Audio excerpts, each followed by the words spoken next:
अस्सलाम वालेकुम नाजरीन, मैं हूं शाहिद इकबाल और आप देख रहे हैं मेरा YouTube channel Shahid Iqbal official के नाम से। नाजरीन, इस मुल्क में अवाम के मुफाद के नाम पर जो इस्तेहसाली निज़ाम फल फूल रहा है, उसकी बुनियादी वजह यह है कि इस निज़ाम के रूल्स एंड रेगुलेशन वो अफसरशाही मुरतब कर रही है जिन पर इन रूल्स और रेगुलेशंस का इत्तलाक होता है।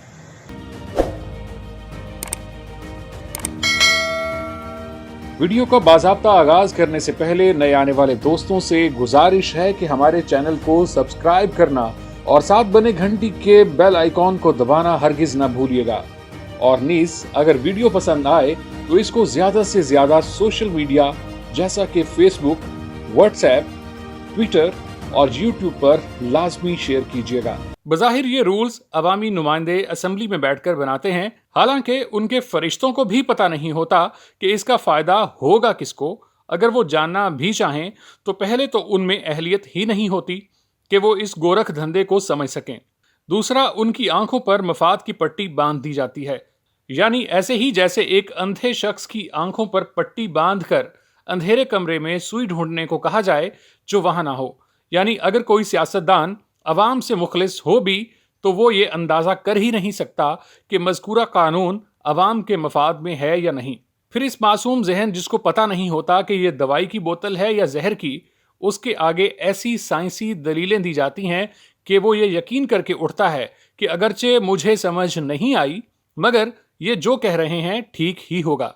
और ऊपर से मफाद की गोली उसके ज़मीर को मीठी नींद सुला देती है। ये ब्यूरोक्रेसी सर के बाल से लेकर पैर के नाखून तक करप्ट है, लेकिन ये लोग वक्त गुजरने के साथ साथ इतनी अहलियत हासिल कर लेते हैं और मामलात में इतनी गिरहें रख देते हैं कि कोई ईमानदार ऑफिसर इस गुत्थी को ना सुलझा सकता है ना अहलियत रखता है, क्योंकि इतनी अहलियत हासिल करने का या तो उसको मौका दिए बगैर साइड लाइन कर दिया जाता है या फिर वो भी इस गंगा में कपड़े उतार कर कूद जाता है। ये लोग मुतल्लिका इदारों के बेताज बादशाह होते हैं।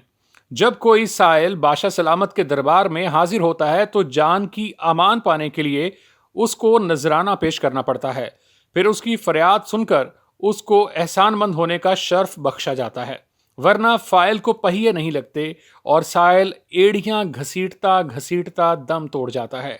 आप थाने जाएं तो लगेगा SHO इसका मालिक है, आप हॉस्पिटल जाएं तो लगेगा डॉक्टर्स इसके मालिक, और आप भिखारी हैं। या तो बड़ी बेनियाजी से आपके कासे में कुछ डाला जाता है या धुतकार दिया जाता है।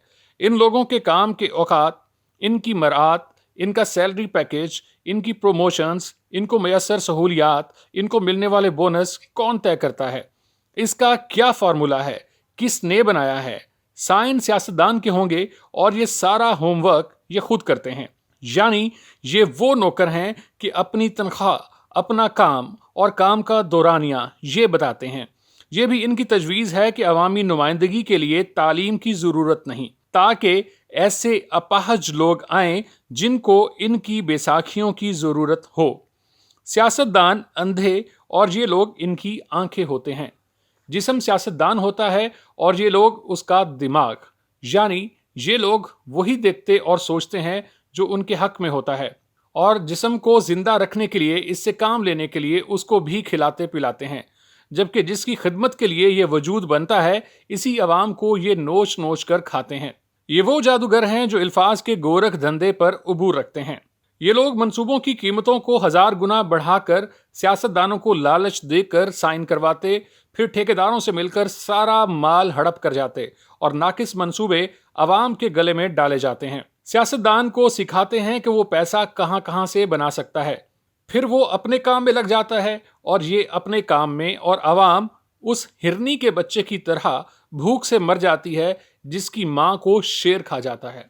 इसका हल यह है कि हर इदारे के ऑपरेटिंग कवानीन को तब्दील करके अवामी हक में बदला जाए, कड़ी निगरानी का निज़ाम वज़ा किया जाए और इन पर चेक एंड बैलेंस रखने वाले अवामी नुमाइंदों में अहलियत पैदा की जाए। यानी जो शख्स अमली सियासत में आना चाहे वो स्टेट अफेयर्स में कम से कम 3 साल का डिप्लोमा करे जो ज्यादा प्रैक्टिकल पर मुश्तमिल हो, और MPA या MNA उसी वक्त वजारत का अहल हो जब तक मुतल्लका महकमे से मुतल्लिक वो मजीद 2 साल का स्पेशलाइज कोर्स ना करे। बाकी लोग सियासत में हिस्सा ले सकते हों, लेकिन इन डिप्लोमा होल्डर्स के अलावा किसी को भी पार्टी टिकट ना देने की पाबंदी हो। الیکشن کمیشن اثاثہ جات کی تفصیل کے ساتھ یہ ڈگری بھی چیک کرے اور کوئی عوامی نمائندہ وزارت کا حلف اٹھانے سے پہلے متعلقہ ادارے کے متعلق اسپیشلائزیشن کی ڈگری پیش کرے تاکہ انگوٹھا چھاپ شخص وزیر تعلیم نہ بن سکے اور اپنی انڈر کام کرنے والی بیوروکریسی کو لگام ڈال سکے۔ دوسرا، ان بیوروکریسی کی ویجیلنس کے لیے چند قومی سلامتی کے اداروں کو چھوڑ کر ہر چھوٹے بڑے اہلکار اور آفیسر کو CCTV کیمرے کی نگرانی میں کام کروایا جائے اور بیوروکریسی کو دی جانے والی مراعات مثلاً TADA، میڈیکل، گاڑیاں، گھر، ڈرائیور، خانسامے سب ختم کر کے ان کی سیلری پیکج کو اتنا کر دیا جائے کہ وہ گھر، گاڑی، ڈرائیور اپنی جیب سے افورڈ کریں اور ذاتی ملازمین ذاتی آمدنی سے رکھیں۔ رشوت ثابت ہونے والے ملازم کو فوراً ریٹائر کر کے اس کی پینشن دے کر فارغ کر دیا جائے۔ کوئی محکموں کی تبدیلی، پروموشن یا ڈیموشن کا قانون نہ ہو۔ ایماندار افسران کو ریٹائرمنٹ کے موقع پر اتنا نوازا جائے کہ وہ باقی زندگی بلا کسی تفریق یا محرومی کے آرام سے گزار سکے۔ ناظرین، اگر آپ کو ہماری یہ کاوش پسند آئی ہے تو اس ویڈیو کو زیادہ سے زیادہ شیئر کیجیے گا تاکہ ہماری حوصلہ افزائی ہو سکے۔